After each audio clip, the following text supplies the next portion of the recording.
Welcome to part 3 of the DuckTales 1 and 2 commentary. DuckTales 2 is the game that we'll be watching today. This actually has more of a decent storyline this time around. Basically, Huey and Scrooge McDuck, they found this piece of a treasure map that has to do with the treasure of McDuck. I don't even remember if this was actually a part of the original show, but, you know, it's a video game. Gotta entrust that it's a part of the main series. So it's time for a treasure hunt, and a lot has changed since the original DuckTales game. DuckTales 2 was released in 1993, I think, according to this.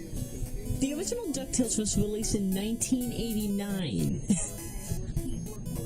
So exactly how much has changed? Well, one of the first things you will notice is that this game uses either the Mega Man 5 or Mega Man 6 audio chip, which, to me, it does the job, but I kind of preferred it when they were using the original Rockman 2 audio chip. What happened, Capcom? Funny enough, this is actually the last game in the DuckTales franchise. Well, unless you count DuckTales Remastered. I still don't know what the name of that guy is. But yeah, this is technically the last game in the DuckTales series. There was never DuckTales 3. Sorry, just had a hiccup. It just kind of feels odd, but you're actually supposed to go clockwise in terms of the stages in this game. So we're going to be starting off at Niagara Falls, probably the best, it has the best song in this game. Somebody actually went out of their way to make a Snoop Dogg Smoke Weed Everyday remix of this. If you haven't heard it yet, feel free. And yes, this time around I'm still using a trainer ROM. I think I used DuckTales 2 version T2. But yeah, that's also a new ability.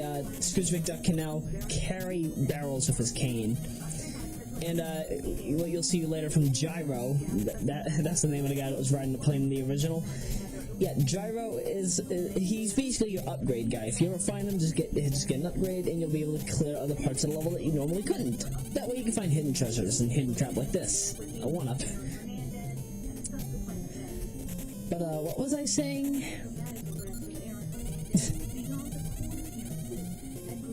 Yeah, this trainer ROM, not only does it not allow me to take damage, but I also have unlimited chances, just like the last game. Not that it really matters, because I do a no death run in this game anyways.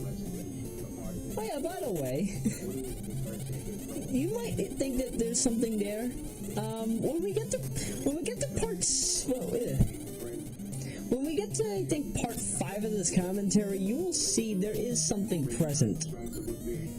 And it will baffle you to fish.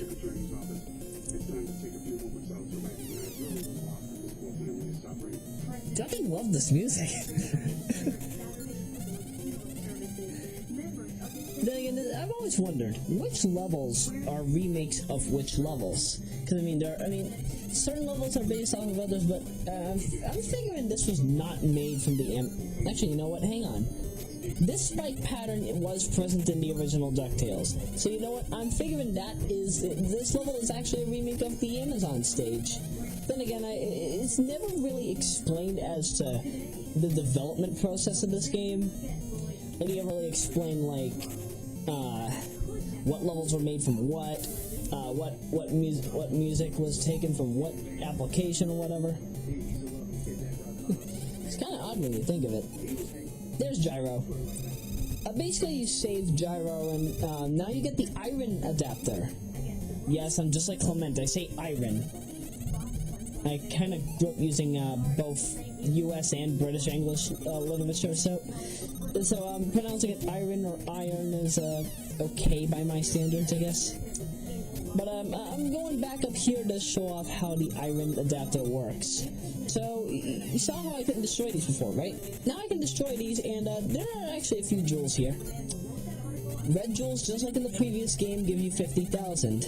while regular shiny pink and green ones will give you a decent amount of what's the number again?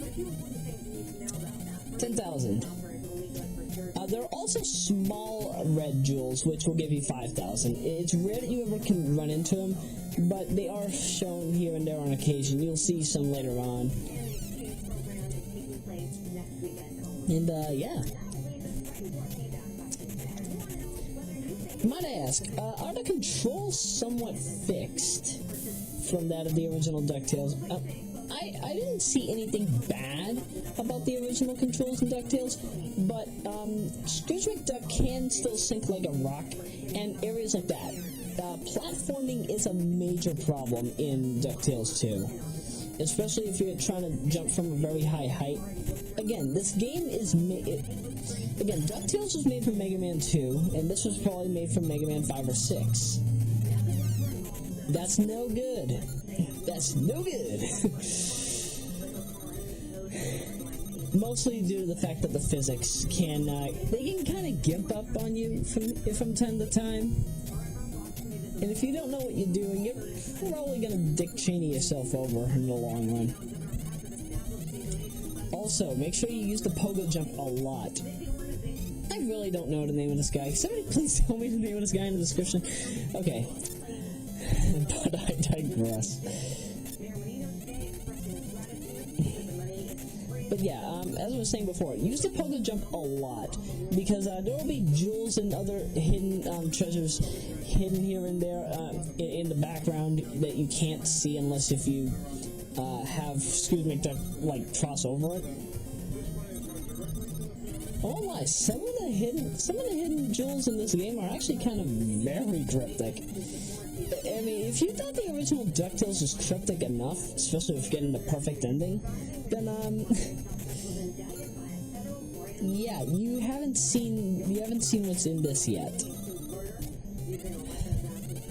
Yeah, I'm watching. In the meanwhile, I'm watching Fox News. Well, Fox 25 News, not Fox World News. I know that people usually tend to make fun of that all the time, but nevertheless. Yeah, they were talking about the... They I won't lie. It's like they're obsessed with the Boston Marathon bombing. They're talking about the Super Tsarnaev brothers. They're talking about the Super Tsarnaev brothers while I'm talking over DuckTales. I don't appreciate that, Fox.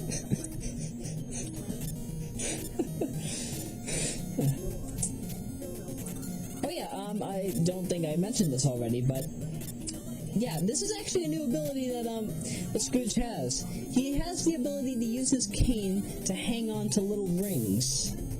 No, not the rings from Superman 64. That was something completely different. Actually, speaking of which, I actually need to get around to doing that John Ortiz hack of Superman 64. The only thing is, there aren't any Superman 64 hacking utilities out there yet. Nevertheless, here's our first boss of the game. Pretty straightforward. He's a man of fire. He's not what's his name from, what am I thinking of? He's not what's his name from the Fantastic Four, sadly. So, yeah, I can't say the Scorch is his name Scorch? I honestly don't remember. It's been a long time since I've watched any Fantastic Four movie, whether that be the original or Rise of the Silver Surfer. Then again, why do Rise of the Silver Surfer when there's wait, what am I thinking of here? Okay, Rise of the Silver Surfer came out right after the Fantastic Four, but why wasn't there a Silver Surfer movie? It just doesn't make any sense to me. Okay, by the way, alright, the safe item. I just bought myself a safe, and I'm buying myself special energy. Special energy will add one extra hit to your health bar, so you can have up to 5 in this game. That way you don't have to search for them in the stages. I actually found out it was the Himalayas that had that extra hit in DuckTales. Actually, I'm surprised I kind of missed that. But that aside, also, again, the safe is game. Yeah, in order to keep any money that you collect, especially if you leave the stage, you have to have the safe. If you leave the stage, you don't get your money back. Well, not your money back, but you don't keep the money you obtained if you decide to leave the area. Nevertheless, we're in Bermuda, which, actually, funny enough, this level is remade from Castlevania. Yes. Because when we tackle the final stage of the game, you'll notice that we have to come back to the Bermuda ship. And our main antagonist, who we will finally find out the name of, is here in this ship. He has made something for us. I wonder what it is. No, in actuality, I know what it is. I just don't want to spoil it for those that haven't played this game yet. But one thing I must mention, you don't need to get $10 million to get the perfect ending in this game. All you need to do is get all 2 or 3 hidden treasures and unlock the hidden bonus stage that we'll see off later on. Dang, got a lot of hidden jewels. Oh yeah, kill this guy for an immediate 10 or 50,000. Yeah, sometimes when you hit the beer barrels or whatever these barrels are, they're probably storage barrels for all I know. Some of them will have rats in them, and as a result, if there are rats in them, then like that rat right there, they might drop $10,000 or $50,000, and that's actually kind of nice. You don't know how much money you will need to buy crap in this game. Now, you actually can buy, like as you saw, you could buy, like, a cake or some other kind of thing. And those will come in handy for healing your health in the middle of stages. So that way, that completely eliminates you having to pay $3 million just to heal your health. I still think that was stupid, though. Who in their right mind had thought that healing by means of paying $300 million was a good idea? Who in their right mind would think that? It just doesn't sound right to me. Not even I would go out of my way to pay $3 million just to heal my body up. I mean, heck, I'm already planning on making a machine made for healing bodies, without the need of medicine or surgery. Patent pending, copyright, trademark. Yeah, because I know somebody would actually try to take that idea. I already have it in mind. Actually, I've actually had that idea in mind since I was young. And oh yeah, by the way, you need to get the map pieces. You need to find all 7 map pieces in order to unlock the hidden bonus stage. Well, you only need to find 6, but there are 7 altogether in the game. What I want to know, however, is why the duck would you have to go to all these places just to find them? You would think you would have to find them by other means, but no, this is the classic way. Also, nice thing about the pole hanging trick. Yeah, Scooch can use that to get to higher platforms, or to lift platforms, as we'll see later on. It's kind of festive, Was there something here? Yep, more money. I actually need to get onto that. There's a movie with Damon Wayans, I think, called Mo Money. And the good thing about Mo Money is, something. It's black people trying to get money. No, really, I actually have never watched the movie before. I've had it on VHS since, October or November of 2008 or 2009. What did I just get? I think I just got a golf swing upgrade. But yeah, I've had Mo Money hanging on my shelf for nearly 4 to 5 years now, and I've never touched it. The first movie commentary that will be done on this channel will be 12 Angry Men, but you know, I might get to Mo Money sooner or later.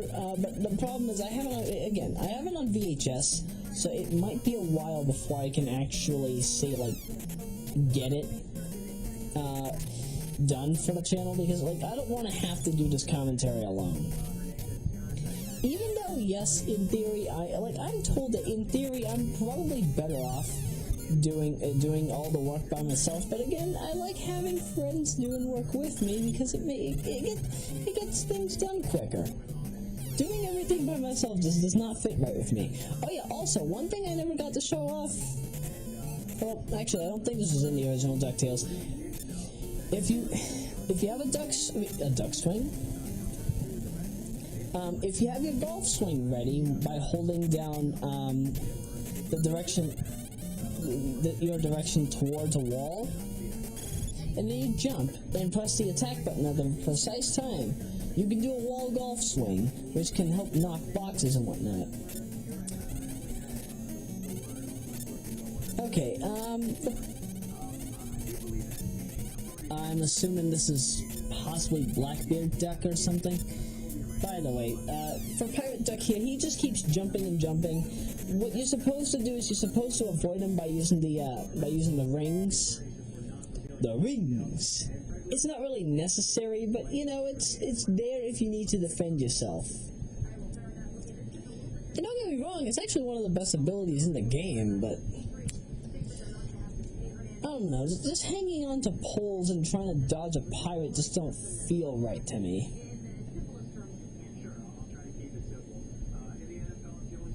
Does that sound right? I don't know. By the way, if any of you hear like any buzzing in the background during this commentary, I've got my fan blowing. Yeah, it's very dry, but it's very warm in this house.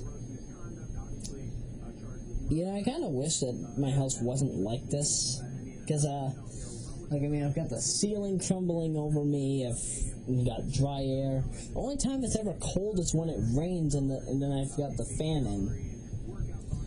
But in modern day, we've been having lots of thunderstorms here, so I guess I have to try to bear with it for now.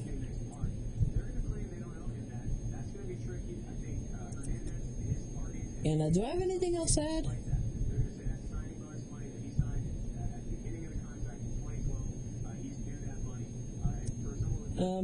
Let's see, it's June 29. So, I guess I could do a birthday shout-out? Yes, I don't normally do birthday shout-outs during a commentary. Well, I did it for Sonic the Hedgehog Part 6, I think. Well, no, wait. Let me rephrase that, because it wasn't Sonic the Hedgehog I did. It was Sonic the Sagehog. I've always called it the Sagehog mostly because of, well, you know, it's a Sonic game at the Sonic game. It's a Games Expo or Sage. Oh, hey, my friend Adam apparently was a part of the track team. I had no knowledge of this until right now. He must be doing well. Happy face. Okay, so I know this is kind of a belated birthday message, but happy late birthday to Lauren Carpus, Noelle Piano, Jimmy Paguro, and Dan Walsh. And I shall see every one of you for part 4, right? Yeah, part 4 of this commentary. Dang, I really gotta keep track of my numbers.